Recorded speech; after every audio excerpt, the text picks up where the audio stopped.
சின்ன பையன் ரோட்ல பெருகிட்டு வரேன், பெருகிட்டு போறேன், வந்து பைக் ஓரம் கட்டான். சரி ஓரம் கட்ட தம்பி கொஞ்சம் ஓரம் போப்பா, நான் மண்ணை அடிச்சு தரேன். நாம உடனே ஆச்சு என் கிட்ட வந்து இப்படி தள்ளி ஆச்சு.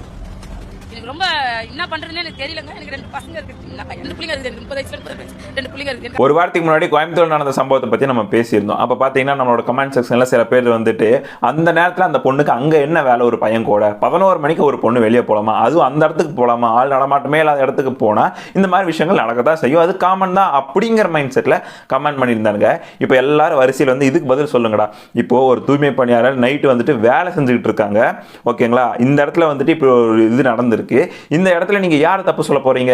ஏன் அந்த அம்மா வந்துட்டு அந்நேரத்துக்கு அங்கே வேலை செஞ்சுட்டு இருந்தாங்க அப்படின்னு கேட்க போறீங்களா? நான் அந்த வீடியோவில் கூட கேட்டிருந்தேன், நைட் ஷிஃப்ட் ஒர்க் முடிச்சுட்டு வர பொண்ணுகிட்ட தப்பா நடந்துக்கிட்டேன் அப்படின்னா நீ ஏமா நைட் வேலைக்கு போற அப்படின்னு நீங்க கேட்பீங்களாடா அப்படின்னு நான் கேட்டிருந்தேன்.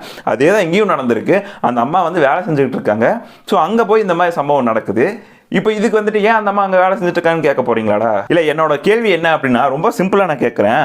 நம்ம சொசைட்டியில் நடக்கக்கூடிய மெஜாரிட்டி குற்றங்கள், இந்த மாதிரி குற்றங்கள் பார்த்தீங்கன்னா நைட் டைமில் மட்டும்தான் நடக்குதா?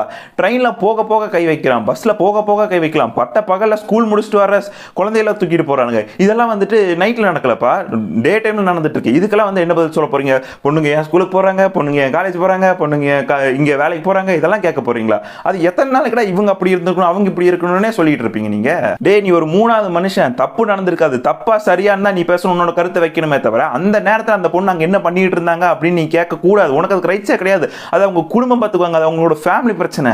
நீ அந்த சொசைட்டியில் அங்கே ஒரு தப்பு நடந்திருக்கு, அந்த தப்பு நீ எப்படி பார்க்குற, தப்பா பார்க்குறியா சரியா பார்க்குறியா அப்படிங்கிறத மைண்ட் செட்டில் தான் நீ பேசணுமா, அதோட கருத்து தான் நீ சொல்லணுமே தவிர அந்த பொண்ணை ரெஸ்ட்ரிக்ட் பண்றதுக்கு எவனுக்கு இங்கே தகுதியே கிடையாது. நினைச்சு பாருங்க, இவங்களோட குழந்தைகளே 30-32 அப்படிங்கும்போது இவங்களோட குழந்தைங்க என்னோட பெருசு. அப்போ எங்க அம்மாவோட உங்களுக்கு வயசு அதிகமாக இருக்கணும். இவங்களுக்கே அப்படி நடக்கும்போது நீங்க மற்றவங்களோட நிலைமை யோசிச்சு பாருங்களேன். இல்லை 6 ஆரம்பிச்சு 60 வரைக்கும் இந்த பிரச்சனை நடந்துகிட்டு தான் இருக்கு. இருந்தாலும் இவனுக்கு என்ன சொல்றாங்கன்னா, நீங்க தான் சேஃபா இருந்திருக்கணும்ப்பா, நீங்க தான் சேஃபா இருக்கணும், இதெல்லாம் நடக்க தான் செய்யும், நீங்க தான் சேஃபா இருக்கணும்.